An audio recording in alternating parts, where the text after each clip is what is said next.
Ya, itu tadi jenis makanan yang membantu mendinginkan tubuh saat cuaca panas. Tapi, kalau sudah terjadi gangguan yang cukup serius pada tubuh akibat cuaca yang berlebihan panasnya, nggak cukup. Makanya kita masih ngebahas nih bagaimana dampaknya terhadap tubuh kita akibat cuaca panas berlebihan.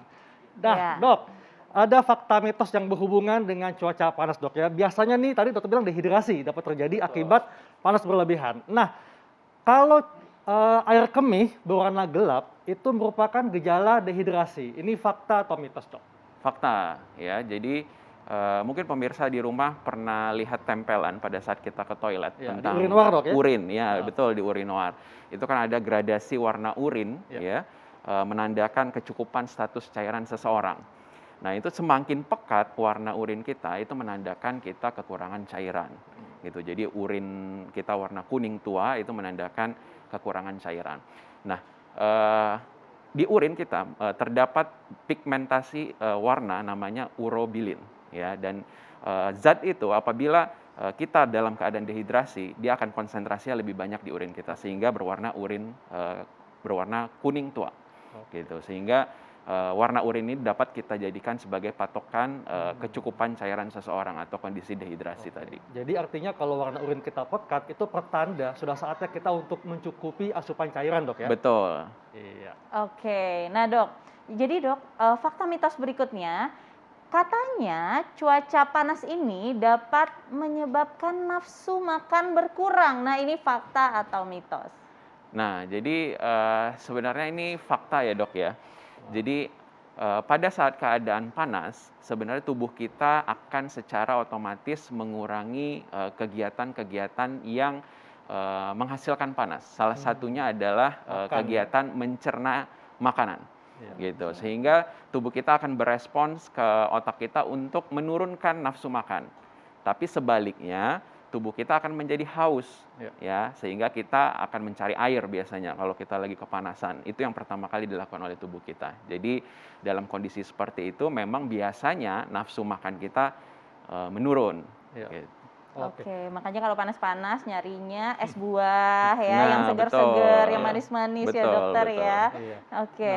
Dok, ini kan tadi dikatakan bahwa gejala fisik akibat paparan cuaca yang berlebihan panasnya, itu kan seperti pusing, kemudian sakit kepala, bisa mual, bisa muntah. Nah, tapi juga ada gejala psikis, Dok, ya, seperti kebingungan atau gimana, Dok? Ya. Gejala psikisnya yang muncul? Jadi, sebenarnya gejala psikis ini muncul karena gangguan hemodinamik tubuh yang tadi Oke. saya jelaskan. Jadi, akibat cuaca panas sehingga pembuluh darah kita melebar dan tekanan darah kita akhirnya turun. Oke. Nah, tekanan darah turun ini tentu saja membuat kerja jantung lebih berat Ya. dan asupan darah ke otak kita akan menurun. Oke. Sehingga kadang-kadang kita merasa pusing, keliengan, Iya. nggak bisa mikir, sakit kepala, ya macam-macam keluhannya.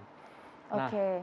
Nah, betul. Dok, jadi Ya. sebenarnya kan cuaca panas ya, Dok, ya. Mhm. Tapi gimana sih tentang cuaca panas ini? Apakah dia itu di atas suhu normal tubuh baru dikatakan cuaca panas atau suhu yang berapa tuh, Dok, baru dikatakan cuaca panas yang bisa berefek kepada tubuh kita? Ya, rata-rata kalau dari penelitian, disebutkan cuaca panas itu di atas 38 sampai 40 derajat Celcius. Oke. Jadi memang cukup panas Ya. gitu ya. Normalnya suhu tubuh kita berkisar Ya. 36,5 sampai 37,5 ya, dan di atas 38 itu kita udah sebut sebagai, Ya. cuaca panas. Oke. Dok, kalau kita membahas tentang paparan cuaca yang berlebihan panasnya, ini kan ada istilah heat stroke. Betul. Nah, katanya cuaca panas dapat menyebabkan kerusakan organ vital akibat heat stroke ini. Ini Betul. fakta atau mitos, Dok? Betul, ini fakta. Jadi heat stroke ini merupakan sebuah kenaikan temperatur tubuh kita atau Ya. suhu tubuh kita secara tiba-tiba akibat pajanan panas yang berlebihan. Jadi misalkan kita lagi olahraga outdoor gitu ya, olahraga sendiri kan sudah membakar, lemak di dalam tubuh sehingga menimbulkan panas ya, dan ditambah dengan cuaca panas bisa dibayangkan suhu tubuh akan meningkat drastis. Nah, apabila tidak dikendalikan bisa terjadi heat stroke. Dan heat stroke ini ciri-cirinya mulai dari, keluhan pusing, sakit kepala, ya, berdebar-debar, sampai terjadinya muscle cramp, Ya, gitu. Jadi Iya. dan apabila dibiarkan tidak segera ditangani, heat stroke ini dapat menyebabkan sampai henti jantung atau kematian bahkan. Wah, oke. Gitu. Ini yang ditakuti dok ya, akibat Betul, paparan cuaca yang berlebihan panasnya dok ya. betul, Jadi memang jangan sekali-kali menyepelekan gejala yang muncul akibat paparan panas dok. betul. Betul. Iya. Nih selanjutnya nih dok, fakta mitos berikutnya, katanya wanita lebih rentan terhadap cuaca panas, bisa kena hipotermia daripada pria. Nah ini fakta atau mitos? Iya. Nah, ini mitos ya. Jadi sebenarnya baik pria ataupun wanita itu memiliki resiko yang sama terhadap cuaca panas dan dua-duanya beresiko terhadap terjadinya hipotermia atau hiponatremia. Iya. Kenapa? Karena tadi terjadinya kondisi yang disebutkan sebagai dehidrasi atau kekurangan cairan. Itu yang menyebabkan suhu tubuh kita turun ya, kemudian garam-garam atau elektrolit di dalam tubuh juga hilang gitu sehingga terjadilah hiponatremi tadi. Oke. Oke. Dok, kan kita nggak bisa pungkiri dok ya bahwa dalam kondisi saat ini terjadi peningkatan suhu secara global. Betul. Nah, bagaimana caranya, apalagi kita nih yang tinggal di iklim tropis, supaya Betul. kita bisa menghindari terpapar panas yang berlebihan? Karena panas itu nggak hanya di siang hari dok, tapi malam pun terasa panas dok. Iya. Nah, ini bagaimana dok tipsnya supaya kita bisa menjaga kondisi tubuh kita tetap sehat dan bugar? Baik. Nomor satu, kita harus pastikan bahwa kita minum cukup.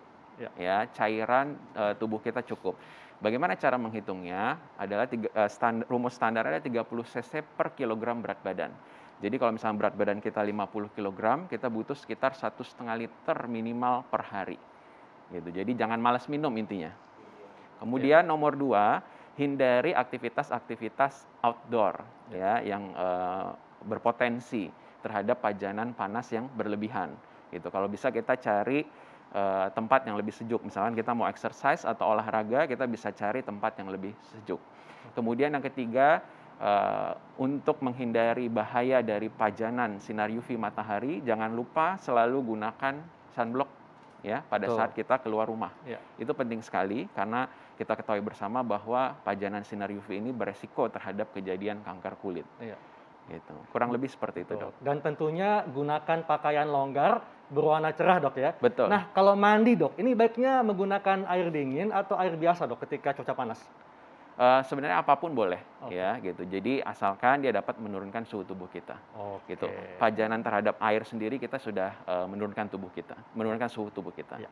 Oke, baik dok. Terima Baik, kasih Dok. untuk Terima penjelasannya. kasih banyak Sama-sama. penjelasannya. Nah, pemirsa, semoga yang diberikan tadi Ya. bermanfaat untuk pemirsa di rumah. Betul. Dan sesaat lagi nih Kak, kita mau membahas tentang apa?